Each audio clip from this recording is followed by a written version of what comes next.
Sit on your bed one day and ask yourself, what remarkably stupid things am I doing on a regular basis to absolutely screw up my life? And if you actually ask that question, but you have to want to know the answer, right? Because that's actually what asking the question means. It doesn't mean just mouthing the words. It means you have to decide that you want to know. You'll figure that out so fast it'll make your hair curl. There's no better pathway to self-realization and the ennoblement of being than to posit the highest good that you can conceive of and commit yourself to it. And then you might also ask yourself, and this is definitely worth asking, is do you really have anything better to do? And if you don't, well, why would you do anything else? If you orient yourself properly and then pay attention to what you do every day, that works. And I actually think that that's in accordance with what we have come to understand about human perception, because what happens is that the world shifts itself around your aim, because you're a creature that has an aim. You have to have an aim in order to do something. You're an aiming creature. You look at a point and you move towards it. It's built right into you. And so you have an aim. Well, let's say your aim is the highest possible aim. Well then, so that sets up the world around you. It organizes all of your perceptions. It organizes what you see and you don't see. It organizes your emotions and your motivations. So you organize yourself around that aim, and then what happens is the day manifests itself as a set of challenges and problems, and if you solve them properly, then you stay on the pathway towards that aim, and you can concentrate on the day, and so that way you get to have your cake and eat it too, because you can point into the distance, the far distance, and you can live in the day.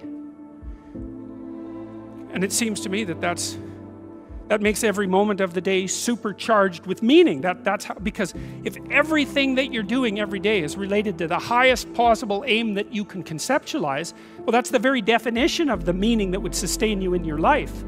Well, and then the issue is, well, back to Noah. Well, all hell's about to break loose and chaos is coming. It's like when that's happening in your life, you might want to be doing something that you regard as truly worthwhile, because that's what will keep you afloat when everything is flooded. And you don't want to wait until the flood comes to start doing that, because if your ark's half built and you don't know how to captain it, the probability is very high that you'll drown.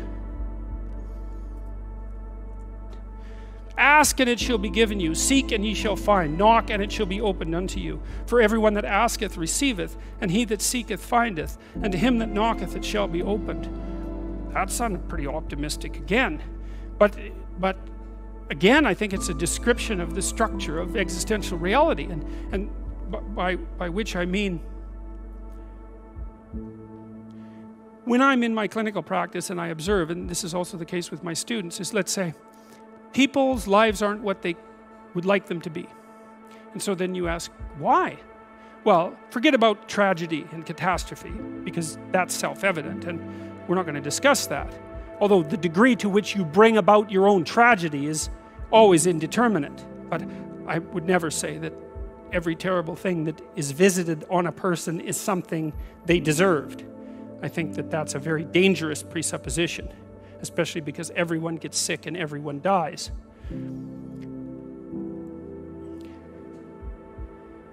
But one of the main reasons that people don't get what they want is because they don't actually figure out what it is.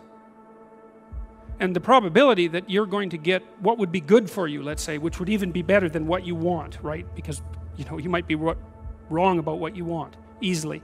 But maybe you could get what would really be good for you. Well, why don't you? Well, because you don't try. You don't think, okay, here's what I would like if I could have it. And I don't mean in a way that you manipulate the world to force it to deliver you goods for status or something like that. That isn't what I mean. I mean something like, imagine that you were taking care of yourself like you were someone you actually cared for. And then you thought, okay, I'm caring for this person. I would like things to go as well for them as possible. What would their life have to be like in order for that to be the case? Well, people don't do that. They don't sit down and think, all right, you know, let's figure it out. You've got a life. It's hard, obviously. It's like 3 years from now, you can have what you need. You got to be careful about it. You can't have everything. You can have what would be good for you, but you have to figure out what it is, and then you have to aim at it. Well, my experience with people has been if they figure out what it is that would be good for them, and then they aim at it, then they get it. And it's strange because they don't it's a strange thing. It's not quite that simple because, you know, you may formulate an idea about what would be good for you, and then you take 10 steps towards that, and you find out that your formulation was a bit off, and so you have to reformulate your goal.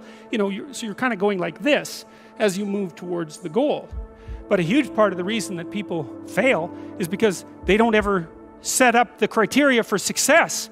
And so, since success is a very narrow line and very unlikely, the probability that you're going to stumble on it randomly is 0. And so there's a proposition here, and the proposition is, if you actually want something, you can have it. Now the question then would be, well, what do you mean by actually want? And the answer is that you reorient your life in every possible way to make the probability that that will occur as certain as possible. And that's a sacrificial idea, right? It's like, you don't get everything. Obviously. But maybe you can have what you need. And maybe all you have to do to get it is ask. But asking isn't a whim or today's wish. It's like, you have to be deadly serious about it. You have to think, okay, like, I'm taking stock of myself.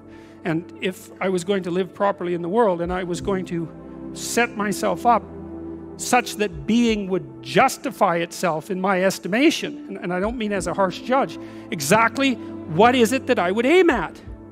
And so the issue is not so much the blindness of others, even though there's as much blindness among others as there is for you. But the issue here, the advice here, the description here is, you should be concerned about what's interfering with your own vision first. And you should leave other people the hell alone in relationship to that. And so if your mode of being in the world is, if you would just act better, things would improve for me, or if you identify the evil and the catastrophe as something that's outside, that someone else needs to fix, or that someone else is responsible for, then you're not going to fix that. And you're going to remain blind to the things that you're doing and not doing that make things not go well. And so it's just better to think, all right, I'm probably blind in many, many ways. And maybe there are some ways that I could rectify that, because it's highly probable that you're blind in all sorts of ways. I mean, in fact, it's virtually certain. And so it's just more useful to think, how is it that I'm wrong in this situation? I'll tell you something that I learned to do when I was arguing with my wife, which happened quite frequently, because when you actually communicate with people, you find out that there's many things that you don't agree on. And that's because you're actually different creatures. And so if you're actually going to have a truthful conversation, then you're going to find out that you don't see things the same way, and then you can either pretend that that's not the case and gloss over it and then end up in a 30-year silent war, or you can have the damn fight when you need to have it and see if you can straighten it out.